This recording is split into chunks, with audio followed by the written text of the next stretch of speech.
resolvida. Mas voltando para a questão Sim. mariana. Essa não é mais uma dificuldade, para mim, dogmática. Porque estudando o que a Igreja Católica quer dizer sobre Maria, eu não vejo nada que foge muito das Escrituras. Aquilo que não está nas Escrituras também não contraria as Escrituras. E alguns dogmas marianos, tipo a Assunção de Maria, se não for por uma interpretação alegórica, que ali eu sei que existe, mas assim, mesmo que não fosse, onde seria contrário às escrituras que isso tivesse acontecido, já que Enoque e Elias foi levado vivo para o céu? Então, e existe testemunho dentro da tradição mais antiga de que teria acontecido. Para que eu me colocar contra uma coisa que não é contra as escrituras e que é provável, é plausível, pode ter acontecido, né? Então, não é esse tipo...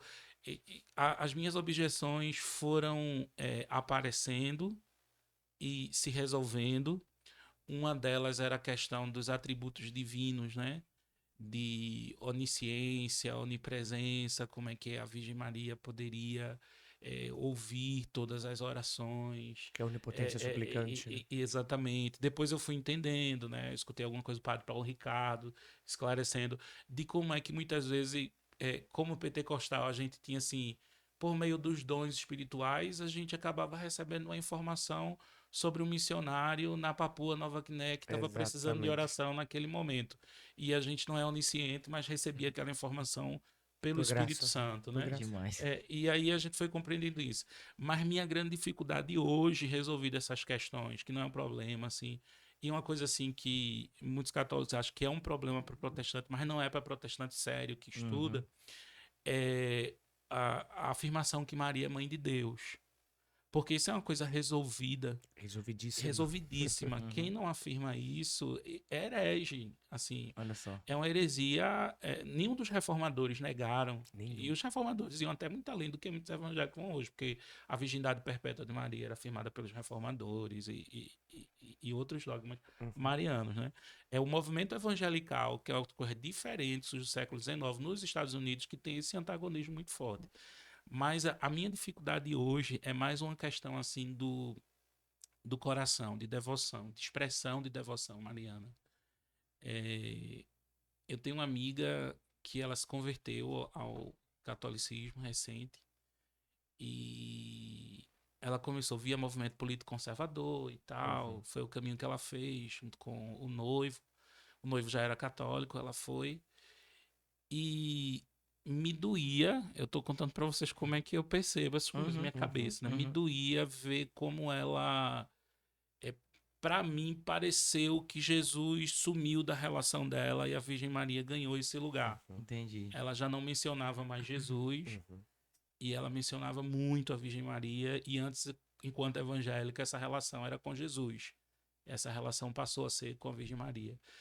E aí eu fui vendo isso, assim, observando isso no catolicismo com muito desconforto, mas apesar de ver no catecismo lideranças da renovação carismática, lideranças da igreja, bispos, falando que existe um certo exagero, mas que a igreja não endossa esses exageros, que realmente Jesus está no centro da missa, que você vai numa missa e vê que é tudo sobre Jesus, do início ao fim. A Mariologia, ela, inclusive, ela é cristocêntrica. Exatamente. É importante refrisar isso, né? A Mariologia, ela é cristocêntrica. E eu vi isso de um padre ortodoxo, né? Ele diz assim que tudo que se diz da mãe ou é por causa do filho. Exato. Né? É por causa do para filho. A igreja, né? Por causa do filho e para a igreja, né? Porque para nós católicos, Maria é para nós o que nós devemos ser para Deus.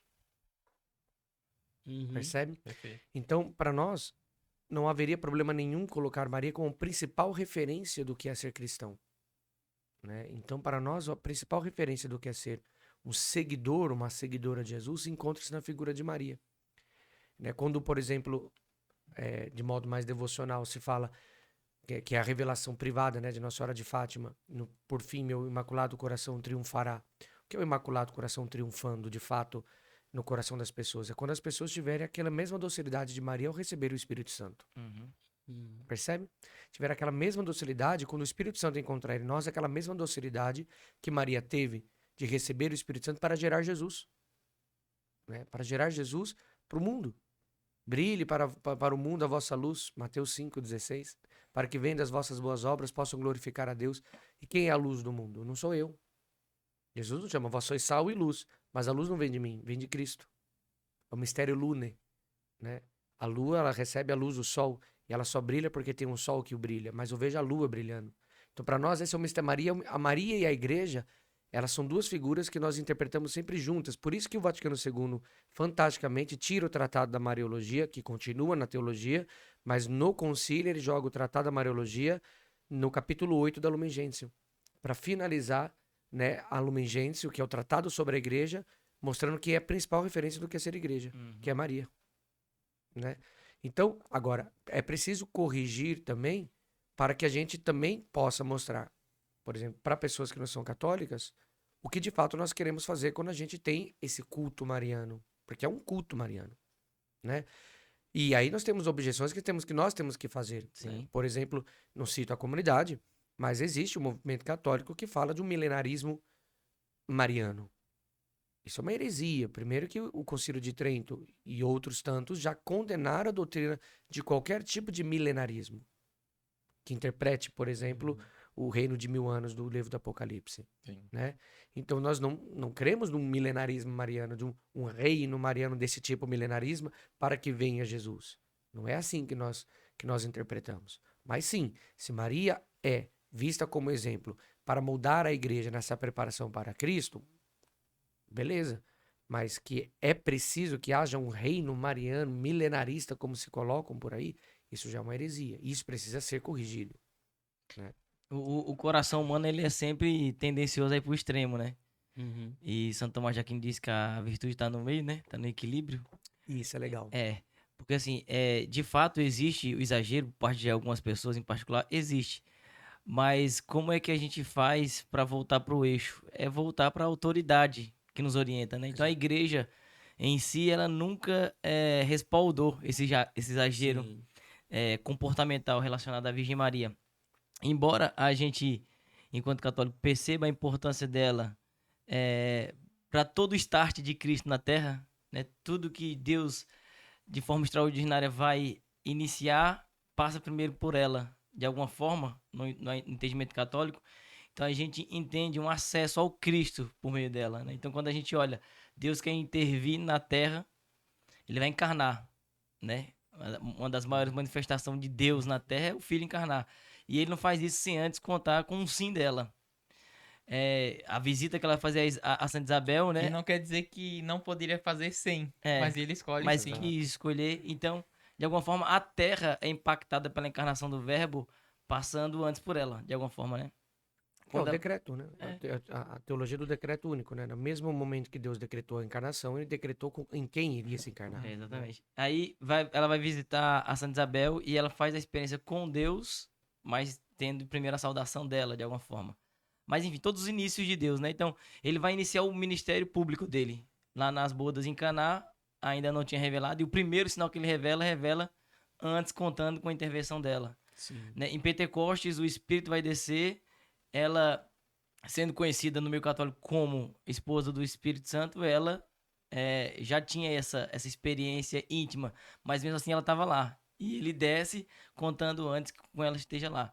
Então, a gente percebe sempre ela vindo, né? Como fosse um abre-alas para a manifestação poderosa de Deus na Terra. Agora, o problema é que a nossa tendência a extremos parar no início e não encontrar o Cristo. Talvez, então, Cristo fica camuflado dentro do exagero. Mas, assim, por conta do exagero, a gente não toma cuidado de não podar a relevância que ela tem em todos os inícios. Né? Entendeu? Que não se pode... Lavar a criança e jogar a criança com a água suja tudo fora. Né? E Tomás de Aquino é interessante, porque quando você cita Tomás de Aquino, quando ele fala nós temos a tendência dos extremos, que ele fala que é o caminho do meio, São Tomás necessariamente não está falando meio entre os extremos. São Tomás de Aquino está dizendo que para nós combatermos extremismos, nós temos que pegar a via média, que quer dizer a justa medida. Então, o que Tomás propõe é a prudência e a temperança. A prudência é aquilo que você faz calma, que não é todo assim. E a temperança é... A temperança e a equidade estão muito juntos ali na teologia de São Tomás. Ou seja, a justa medida para as coisas. Por exemplo, uma família que recebe leite do governo. Se a família tem 17 filhos, outra família tem 2, não pode receber a mesma quantidade de leite. Igualdade propõe que tem que receber a mesma coisa. Mas igualdade de direito não é equidade de direito. Então, equidade de direito significa a cada um a justa medida do que necessita. Então, a Maria, nós temos que encontrar a justa medida do amor, né, a ela. E por isso o culto de hiperdulia. Existe né? uma hierarquia de amor que você destina a diferentes pessoas e até por conta da classificação que elas ocupam. Exato. Né? Na sociedade... Mas tentando encontrar Jesus. Sim. E aí que está. Porque qualquer personagem bíblico, de alguma maneira, quando a gente faz análise tipológica, tem que ser visto como apontando para Cristo. Agora, assim, só para fechar o que eu tava ainda na fala do pastor, nesse ponto de ter uma aversão ao exagero, isso nós estamos em comum, porque eu também tenho. Exatamente. Enquanto católico, entende? Exato. Então, Comenta sempre isso, né? Então, o que parecia talvez ser algo que nos distanciava, nos une, porque a minha resistência ao exagero na manifestação de uma devoção, ela é comum. É prejudicial a isso. É porque eu vejo que até nesses pontos que você foi colocando de maneira bíblica ali, com Maria como uma referência para nós, até, pode me corrigir se estiver errado, mas na compreensão salvífica mesmo e da missão do filho aqui na Terra, porque parece que por Maria passa uma compreensão que os outros demais não tiveram e que estavam muito próximo deles, né? O grande exemplo que a gente vê citar muito é na morte de Cristo, que Maria Madalena se vê sem chão, né? Eu acho que até seria um papel da mãe correr e estar ali diante do corpo a todo momento, mas ela não está. Igual Pedro e João também correm ali, né, para ver o corpo, ou não acreditam que ele tá. Mas a Maria fica invisível nessas cenas. De pé. De pé. Ela fica de pé. Porque isso é teologia.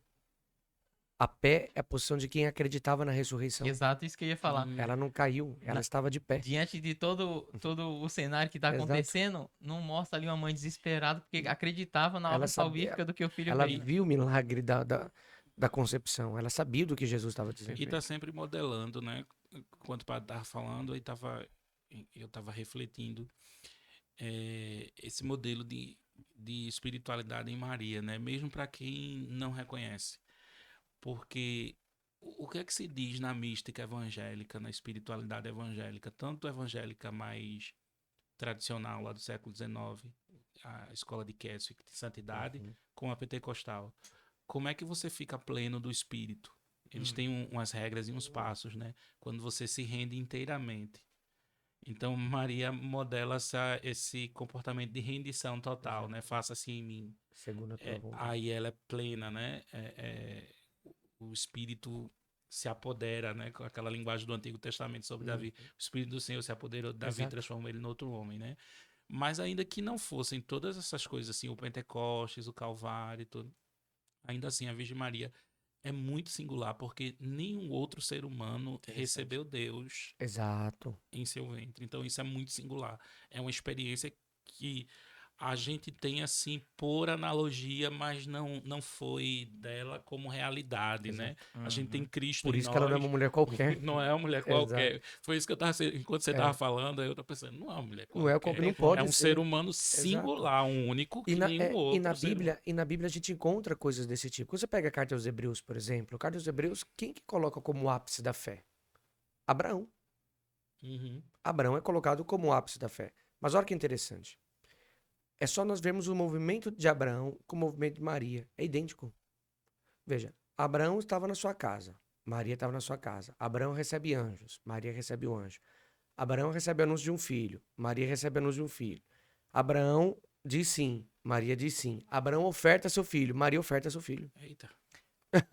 É o mesmo movimento. E é como assim, falar que Abraão não é um homem qualquer. E tá dizendo, não é, entende? Né? Eu não posso falar que Abraão é um homem qualquer. Abraão é pai da fé. Exato. E se é o mesmo movimento com Maria, por que eu não posso chamá-la de mãe da fé? Perfeito. Porque o Novo Testamento em Cristo é nova criação. E vai dizer que não é? Basta olhar, faz a contagem dos dias do Evangelho de São João. O Cantar a Versa princípio, diz isso. Como é que eu posso chamar Abraão de pai e não posso chamar Maria de De mãe? mãe, exato, exato. Eu acho que se me recordo o que eu tô dizendo aqui, eu acho que eu li nesse livro do Raniero Cantalamessa sobre Maria, o espelho da humanidade. Eu acho que é isso, né? E é interessante, porque é exatamente isso. Então, assim, há algo de especial que nós temos que ver. Quando você pega o Evangelho de São João e faz a contagem do primeiro capítulo até Bodas de Caná,